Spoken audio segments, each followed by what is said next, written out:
يطلق المصريون من الجنسين الكلام على عواهنه، فلا يحتشمون في محادثتهم، ولا تقتصر حرية التحادث غير المحتشمة على السوق والرعاع، بل تشمل كذلك أكثر النساء احتراما وفضيلة، إلا القليلات منهن اللواتي يلجأن إلى الألفاظ الفظة غير المصقولة، والتي لا تخرج مع ذلك عن مسار العفة. وقد يتلفظ الأشخاص المثقفون بتعابير بذيئة لا تناسب سوى بيت دعارة منحط، ولا تتردد النساء المهذبات اللطيفات من تسمية الأشياء بأسمائها والتحدث في شتى المواضيع، فلا يخلنها تجرح آذان سامعيها من الرجال، وهي كلمات تخجل المومسات في الغرب من التلفظ بها.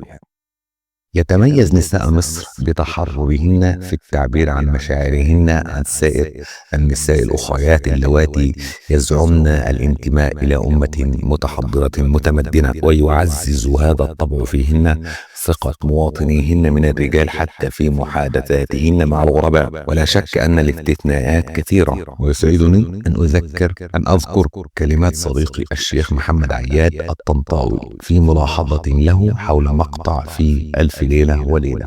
تعتبر الكثيرات أن زواجهن للمرة الثانية عمل مخزن، وتسود هذه الفكرة خاصة في المدن والقرى، وقريبات والدتي متميزات في هذا الأمر، فلا تتزوج الواحدة منهن عندما يتوفى زوجها وهي شابة أو عندما تتطلق، بل تمضي حياتها مهما طالت تعيش في ترمل رافضة الزواج ثانية.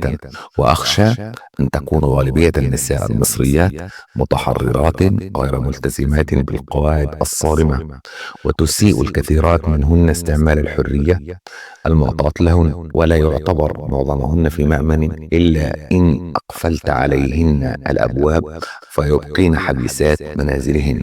والمصريات بارعات ماكرات في تدبير علاقتهن الغرامية السرية ومكائدهن، فلا يفلح أكثر الأزواج تحفظا واحتراسا في التنبه إليها مهما بدت كبيرة مخاطر تلك العلاقات التي ينزلقن إليها.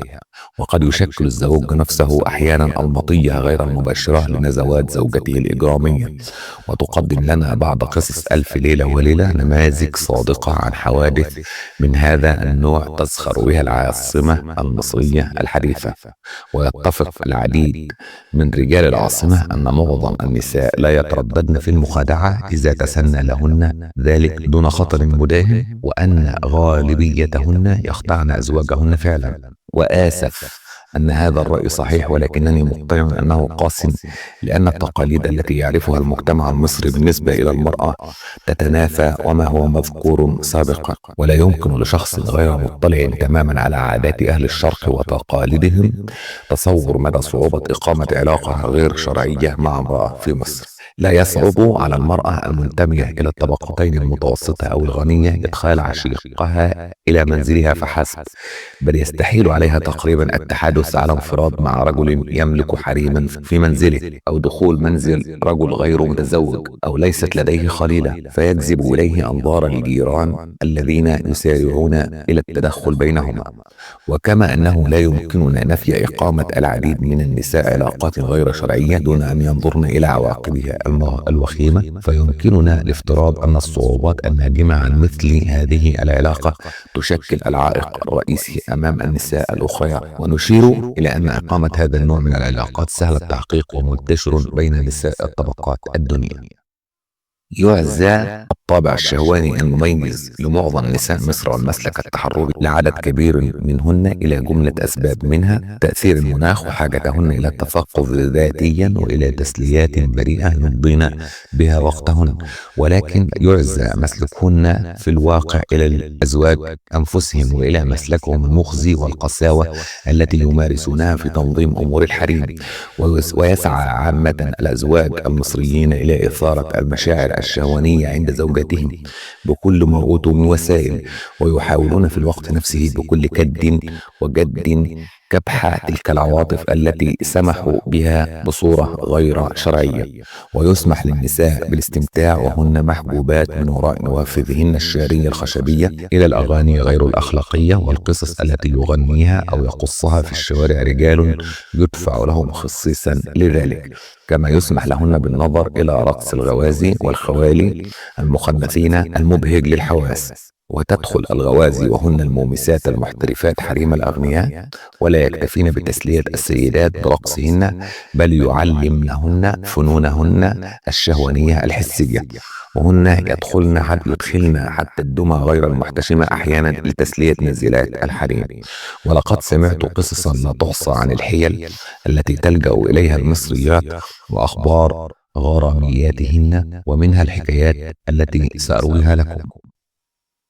تزوج تاجر فقد القسم الأكبر من أملاكه التي كانت تؤمن له في الماضي الراحة والهناء من امرأة شابة جميلة من القاهرة تملك مالا وفيرا كافيا يعوض له خسارته. ولكن التاجر سرعان ما أهملها، ولما كان زال منه روق الشباب أهملته الزوجة الجميلة وأفاضت عواطفها الجياشة على رجل آخر زبال اعتاد المجيء إلى منزلها. واشترت الزوجة للزبال دكانا بالقرب من منزلها، وأعطته مبلغا من المال يمكنه من مزاولة عمل أقل انحطاطا كبائع سمك أو علف، وطمأنته أنها وضعت خطة لزيارتها بكل أمان.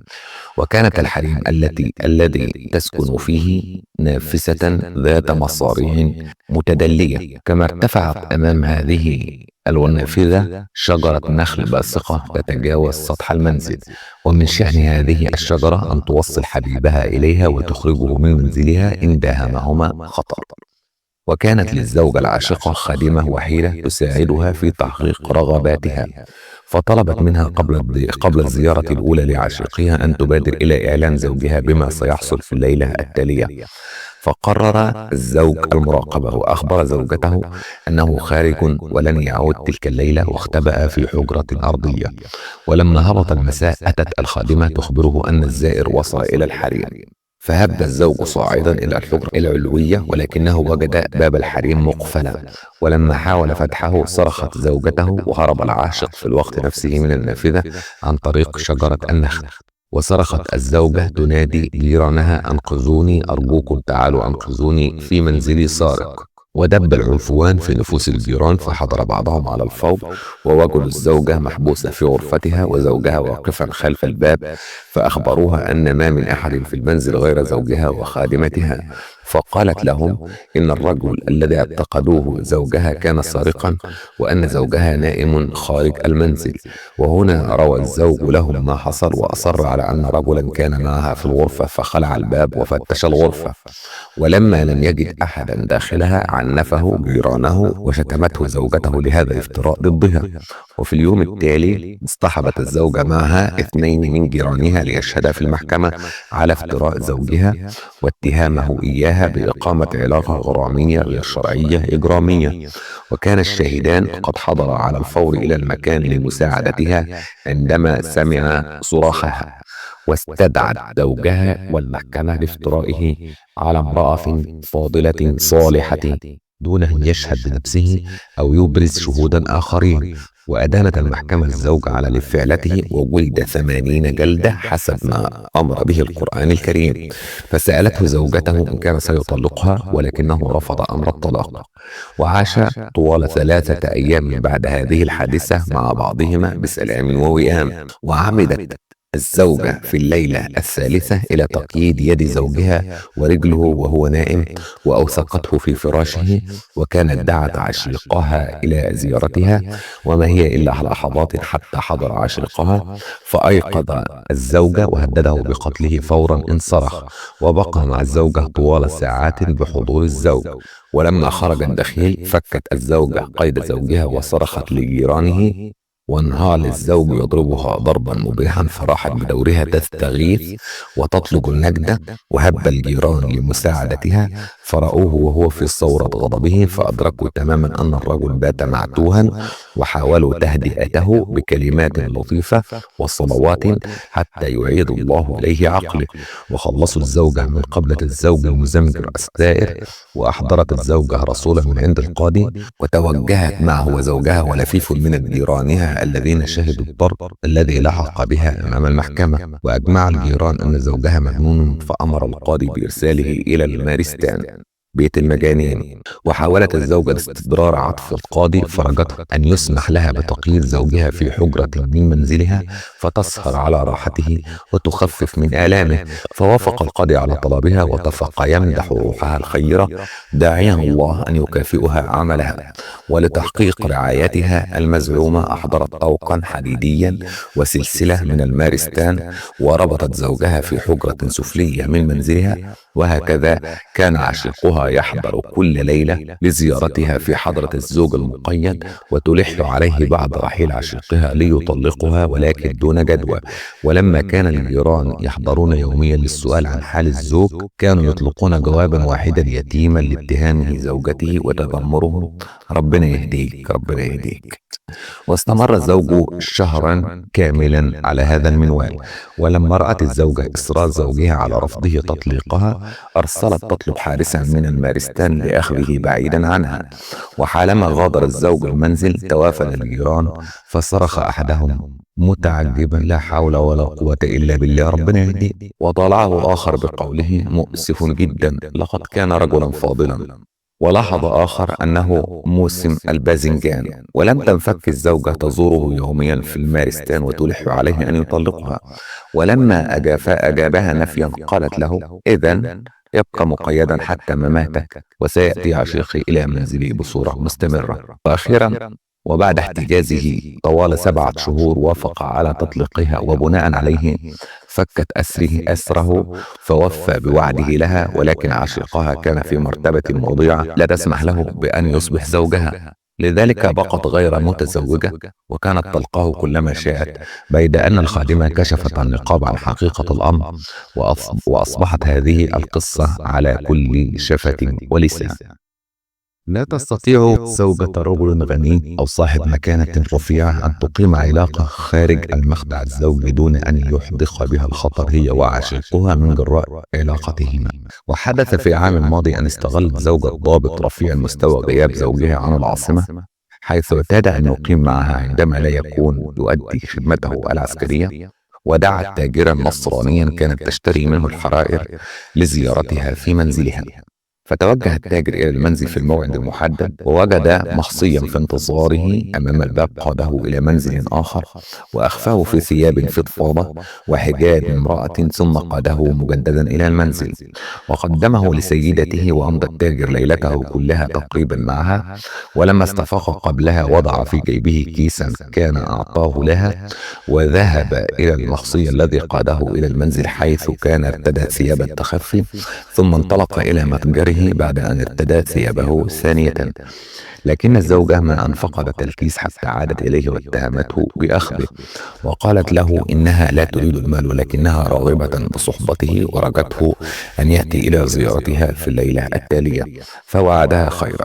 ولكن حضرت إليه في فترة بعد الظهر خادمة من منزل الزوجة، وأخبرته أن سيدتها وضعت سما في قنينة ماء كانت ستأمر بتقديمها له.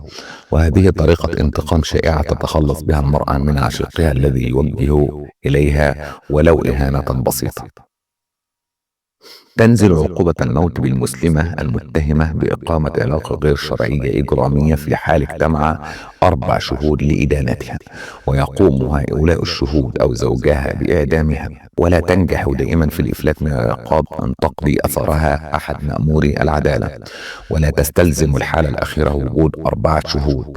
ويتم قتل المرأة إن انتمت إلى عائلة محترمة بعيدا عن أنظار العامة، وبناء على حكم المحكمة الاعتباطي الاستبدادي فحسب. وقد تنقذ رشوة حياتها من الموت، فالرشوة مقبولة دائما إن كانت مضمومة ولا مخاطر محدقة بها. وأما اليوم فتنزل عقوبة الموت غرقا بالمرأة المتهمة بالزنا في القاهرة وفي المدن المصرية الكبيرة الأخرى أمام أنظار العامة، بدلا من عقوبة الرمي بالحجارة التي تأمر بها الشريعة. ولقد تزوجت منذ بضعة شهور امرأة فقيرة في هذه المدينة رجلا تاجرا يبيع الطيور، واتخذت هذه الزوجة لنفسها 3 مساكن أخرى في الوقت الذي كانت تقيم خلاله مع زوجها وأمها. وتزوجت المسكينة 3 رجال غير زوجها كانوا غائبين عامة عن العاصمة، وكانت تنظم أوقاتها بطريقة تسمح لها بإيجاد عذر فتخرج لرؤية أحد أزواجها العتيدين كلما حضر أحدهم إلى المدينة ليبيت فيها بضعة أيام.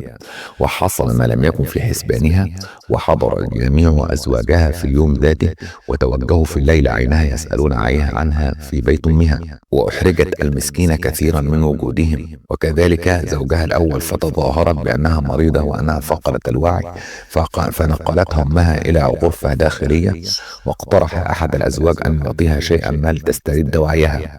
وتمنى زوج غيره تطبيق علاج مختلف، وبدأ الأزواج يتنافسون لإعطائها الدواء الأفضل، فقال أحدهم: سأعطيها ما يحلو لي، أوليست هي زوجتي؟ فصاح بها الأزواج الثلاثة الآخرون في وقت واحد: زوجتك، إنها زوجتي. وأبرز كل واحد منهم دليلا على زواجه. واقتيدت الزوجة إلى المحكمة فحكمت، وصدرت في حقها عقوبة الموت، وتم إغراقها في النيل. وتشاء الصدف أن تقع منذ فترة بسيطة حادثة مشابهة للحادثة المذكورة خلال زيارتي السابقة لمصر. مفادها أن امرأة تزوجت 3 ضباط من الضباط النظاميين، وكانت النتيجة أن دفنت في حفرة وأطلقت عليها النار. يمكن مرأة أحيانا ولكن نادرا أن تخفف عقوبتها من الموت باعتمادها على الظروف التخفيفية أو دعم بعض أصدقائها ذوي النفوذ والسلطة، في حال ضبطت في علاقة غير شرعية إجرامية كما في المثال التالي. عمد الباشا في العام الماضي إلى تزويج إحدى الجاريات في حريمه إلى تاجر رقيق غني، وابتاع منه العديد من المماليك من عبيده وجارياته. ولم يكن زوجها غير مخلص لها فحسب، بل كان يهملها دائما، مما دفعها إلى إقامة علاقة حميمة مع تاجر كانت من زبائنه الدائمين. وذات يوم عندما كان زوجها خارجا، فرأى عبده الأسود رأس رجل من فتحة صغيرة في نافذة الحريم، فنهض بسرعة يفتش غرفة زوجته التي ما إن سمعت خطواته قادما حتى أسرعت في إخفاء عشيقها في خزانة مجاورة. فكسر العبد باب الخزانة فاستل العشيق خنجرا كان متمنطقا به، فما كان من العشيق إلا أن أخذ الخنجر من يده، ولكن المرأة أوقفته حتى ولى العشيق فارا. وراحت الزوجة تقبل يد العبد وتطلب منه ألا يكون سبب في موتها فيخبر زوجها بما حصل، ولكن فؤاد العبد لم يتفطر عليها، فتوجه فورا إلى سيده وبين له يده النزفة وأخبره سبب الجرح. ولازت المرأة في هذا الوقت بالفرار إلى حريم الباشا طالبة الحماية، وطلب الزوج من الباشا أن يعطيه زوجته حتى تنزل بها عقوبة الموت. واعتبر الباشا طلب الزوج منطقيا محقا، فأحضرت الزوجة أمام سيدها السابق لتدافع عن نفسها وترد عنه جريمتها، وقررت تقبل قدم الباشا وتقبل رداءه وتخبره عن مسلك زوجها العاطل وإهماله لها. ورأى الباشا في تصرف الزوج السيء إهانة له، فبصق في وجهه وأعاد الزوجة إلى حريمه. وأما عشيقها فلم يعش طويلا بعد هذه الحادثة، ومات اختراقا في بيت مومسات، بيد أن أي من المومسات لم تعاقب، إذ لم تعرف هوية المومس التي ارتكبت هذا الجرم. كان صور منظومة عامة على قساوتهم في معاملتهم الجنس اللطيف والمشاعر التي يبدونها تجاههم. إنهم لا يأخذون برأي الفتاة القاصر في أمور الزواج لعدم الضرورة أو لدقة الموضوع. والصحيح كذلك أن الرجل المنتمي إلى الطبقتين المتوسطة أو الغنية يختار زوجته مما يسمعه عنها أو يكون كما المعصوب العينين، فلا يحق له رؤية زوجته قبل إبرام عقد الزواج وحضورها إلى منزله، ويستحيل بالتالي أن يتعلق الرجل بزوجته قبل الزواج. والحق يقال أن الطرفين أسير التقاليد والأحكام الاستبدادية، ولكنهما يعتبران وبكل سرور قيودهما لائقة ومشرفة، وإنه لمن الإهانة والعار الانعتاق منها. ولاحظت سابقا أن القيود المفروضة على المرأة طوعية إلى درجة كبيرة من جهتها، وهي أقل صرامة في مصر منها في أي بلد آخر في الإمبراطورية العثمانية، وهي بالطبع أقل صرامة مما صوره لي بعضهم. وتنظر المصريات عامة إلى هذه القيود بفخر واعتزاز، فهي تثبت رعاية أزواجهن لهن ويقدرن أنفسهن نسبة إلى حجبهن عن الأنظار بالكنوز الثمينة. وإنه لمن غير اللائقات أن يبادر أحدهم في المجتمعات الرقيعة إلى الاستفسار عن صحة زوجة صديقه بعبارات واضحة صريحة، أو أي امرأة في المنزل إن لم تربطه بها صلة قرابة. وسأل أحد أصدقائي المصريين مواطنا مصريا آخر كان زار باريس عن أبرز ما رآه في أرض الكافرين، ففكر الرجل بسرعة بما كان رآه من شأنه أن يثير إعجاب رجل حساس غير متحيز، وأعطى الجواب التالي: لم أشهد شيئا مثيرا أكثر من هذه الواقعة، فلقد جرت العادة في باريس وغيرها من المدن الفرنسية أن يدعو كل شخص غني رافعا مقام أصدقائه ومعارفه دائما رجالا ونساء إلى حفلة يقيمها في منزله. كانت الغرف التي جرى فيها استقبال الشلة مضاءة بمجموعة من الشموع والأضواء، وأما النساء والرجال فتجمعوا واختلطوا، والنساء كما تعرفون سافرات الوجوه، وبإمكان الرجل أن يجلس بالقرب من امرأة متزوجة لم يرها من قبل، ولا مانع أن يشاركها المشي والحديث وحتى الرقص بحضور زوجها نفسه الذي لا يحنق أو يغار حيال هذا التصرف المخصص. تتساوى في نفوس المصريين صنف الكرم والجشع في آن واحد، ولا تعجبن من اتحاد هاتين الصفتين المتناقضتين في فكر واحد، فهذه حال الشعب المصري. ومن أبرز عيوب المصري أنه لا يعتمد أساليب المخادعة والاحتيال في صفقاته التجارية التي تشيع بين سائر الأمم الأخرى، فنادرا ما يحتال التاجر المصري أو يلجأ إلى أكذوبة من شأنها تحسين صفقته وتجارته. ونلاحظ ميلا واضحا إلى حب اكتساب المال واختزانه وسط شعب يئن من ني الحكومة طاغيا جشع، كما كانت حال الحكومة المصرية لفترة طويلة، فالمرء يصبح أكثر تمسكا بما يملكه. وهكذا المصري المضطهد الذي يقوم بشراء الحلي لزوجته أو زوجاته عندما يتوفر لديه مبلغ من المال لا يحتاجه لتغطية النفقات الضرورية، ولا يستطيع استغلاله في ربح مادي، إذ يسهل إبدال الحلي مالا عند الضرورة. كما أنه من العادات الشائعة في هذه البلاد كما في كل بلد يعاني من ظروف سياسية مماثلة أن يخبئ الرجل كنزا في منزله تحت البلاط أو في أي مكان آخر، ويحدث أن يموت صاحب الكنز فجأة ولا يكون أخبر عائلته عن مخبئه، فتكشف العائلة مكان المال عادة عند تهديم المنزل، ويندرج الحسد في قائمة العيوب المشابهة للجشع مباشرة. وأظن الحسد شائعا بين المصريين المحدثين، وهو صفة مشتركة مع العرب قاطبة، ويعترف العديد من المصريين البسطاء بترسيخ هذه الصفة البغيضة ترسخا كبيرا في عقول أبناء أمتهم.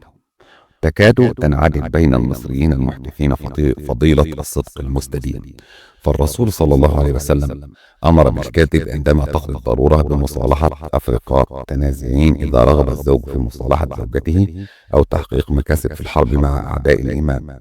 وما عدا هذه الحالات فالكذب محرم ممنوع. وتساعد جملة المعاذير المذكورة في التخفيف قليلا من عادة الكذب الملازمة للعرب المحدثين قاطبة، إذ يتبع العرب عادة الكذب دون وعي متذرعين بالحالات القليلة التي يسمح لهم فيها به. ولا تسمع المصريين يتراجعون عن تصريح خاطئ عبروا عنه من غير عمد، غير أن معظمهم يقصد الكذب دون أن يردف قوله كالتالي: كلا استغفر الله، القصة هي كذا وكذا. وإذا قصوا حادثة ولم يكونوا متأكدين منها تماما يزينون كلامهم ب والله عليم. وتستوقفني الذاكرة وأرويها بكل اعتزاز وطني عند صائغ أرمني بالقاهرة مشهور بصدقه، فصمم أصدقائه على خلع لقب الإنجليزي عليه لتمييزه بفضيلة نادرة بينهم، وأضحى الإنجليزي اسم عائلته. ومن الشائع أن تسمع التجار في القاهرة يطلبون كلمة واحدة لا يغيرونها عندما لا يرغبون في تنقيص سعر بضاعتهم: كلمة واحدة، كلمة إنجليزي. ويقولون كذلك كلمة الفرنجة في المعنى نفسه. بيد أني لم أسمع قط بشعب حظي بمرتبة مشرفة خاصة كهذه إلا الإنجليز والمغاربة الذين اكتسبوا اسم الشهرة لكونهم أكثر صدقا من باقي العرب. ذكرت في معرض حديثي عن عادات المصريين المحدثين عادة قسمهم بالله الشائعة بينهم، ولا بد من الإشارة إلى أن العديدين من بينهم يحاولون عدم اللجوء قطعة بهدف إضفاء المصداقية على كذبتهم، ويقولون أحيانا في هذه الحالة والله أو والله، وهو القسم المعروف أكثر علما أن القسمين يصبان في معنى واحد، ولكنهم يغيرون أن والله بتسكين الهاء دعاء لحمد الله وتسبيحه، بينما والله بكسر الهاء قسم جازم، وإنه لمن الخطيئة بما كان التلفظ بها لكذبة مبطنة. فإن انتهك المصري قسمه يعمد فورا إلى التكفير عنه بإطعامه أو إلباسه 10 فقراء أو تحرير رقبة مسلم عبدا كان أم أسيرا، أو الصوم طوال 3 أيام. وهذه هي في الواقع الكفارة التي سمح بها القرآن لقسم غير متروم فيه. ويلجأ المسلمون المحدثون أحيانا إلى هذا القسم بغية تحرير أنفسهم من ذنب القسم بكذبة متعمدة، وهم يفضلون عادة الصوم على باقي طرق التكفير الأخرى. وهناك طرق قليلون هم المسلمون الذين يلجؤون إليها للكذب، كأن يقول المسلم 3 مرات أقسم بالله العظيم، والقسم على المصحف أقسم بكلمات الله في المصحف العزيز. وأما القسم الأكثر شيوعا على أفواه المصريين فهو مبادرة الرجل إلى القول علي الطلاق، أي طلاق زوجتي إن كنت كاذبا فيما أقول، أو علي الحرام في معنى مشابه، أي تكون زوجتي محرمة علي، أو علي الطلاق بالثلاث، أي تطليق الزوجة دون رجعة. وفي حال أقسم الرجل كذبا بأي من أشكال القسم هذه تطلق زوجته، وإن كانت لديه زوجة واحدة، والقسم عينه إن تبين أن قسمه كاذب ودون إجراءات أخرى. وفي حال كان الرجل متزوجا بامرأتين أو أكثر فوجب عليه في هذه الظروف اختيار واحدة منهما أو منهن لتطليقها. ويكثر القاسمون الكاذبون الذين يتحايلون في قسمهم، والقسم أكثر السبل التزاما بالدين. ويقول أحد الشعراء في وصف عادة القسم الكاذبة بين المصريين ما معناه: وأبو المعلى كاذب في قسمه عندما يقسم بطلاق زوجته. لا يحتاج المصريون إلى وقت طويل حتى تثور سائرتهم ويدخلون في مشاحنات وخناقات، خاصة أبناء طبقات الدنيا الذين ما أن يحنقوا حتى يلعنوا آباء بعضهم البعض مرورا بأمهاتهم ولحاهم، وينزلون وبلا من النعوت البذيئة المحقرة يا ابن الكلب أو يا ابن الخنزير أو الفاحشة، وأسوأ ثوابهن وأكثرها تحقيرا ألصاق صفة اليهودي بالشخص الآخر، وحذار أن يلعن الأول أبا الثاني، فقد يكتفي هذا الأخير بلعن أبا خطنه أو أمه، بل ينزل لعناته من كامل أفراد عائلته، وهم يهددون بعضهم البعض، ولكن نادرا ما يلجؤون إلى اللطم أو الضرب. ولقد رأيت مع ذلك أشخاصا من أبناء طبقات الدنيا يحنقون بصحة فينقضون على غريمهم ويمسكوه في حلقه. ورأيت بالمقابل أشخاصا ينتمون إلى الطبقتين المتوسطة والدنيا يتسمون بحلمهم وآنتهم عندما ينزل بهم بغير الكلمات البذيئة والفواحش من اللعنة. وكم مرة سنعت على ضربة أنزلها عليه له الله يبارك، جزاك الله خير، اضربني كمان. وينفض الخلاف عادة بأن يبادر أحد المتنازعين إلى القول الحج عليه، ثم يتلوان سورة الفاتحة معا، ولا مانع في أن يقبل بعضهم البعض ويتكاتف. يميل المصريون بطبعهم إلى الهجاء فيظهرون سرعة بديهة كبيرة في دعابتهم وملاحظاتهم الساخرة، وتساعدهم لغتهم في اعتماد التورية في ألفاظهم والمحادثة الملتبسة التي غالبا ما ينغمسون فيها. ويهجو أبناء الطبقات الدنيا حكامهم في أغانيهم، ويسخرون من القوانين المحكومة التي يعانون منها الحكام أكثر من غيرهم. وسمعت ذات مرة أغنية استحوذت على إعجابي وذات شعبية كبيرة في محافظة أسوان الواقعة على الحدود المصرية الجنوبية، وتدعو الأغنية الطاعون ليقضي على حاكمهم الطاغي وكاتبهم القبطي. ومن الأغنيات الشائعة التي سمعتها خلال زيارتي الأولى لهذه البلاد تلك الأغنية التي تم تأليفها بمناسبة زيادة ضريبة الدخل المعروفة بالفرضة، وتقول: انت ياللي ما حلتكش غير لبدة بيعها وادفع الفرضة. ولقد ذكرت سابقا أن اللبدة قنصوة يرتديها المصري تحت عمامته أو بدلا منها، ويكون الرجل الذي لا حيلة له سوى لبدته فقيرا معدم الحال.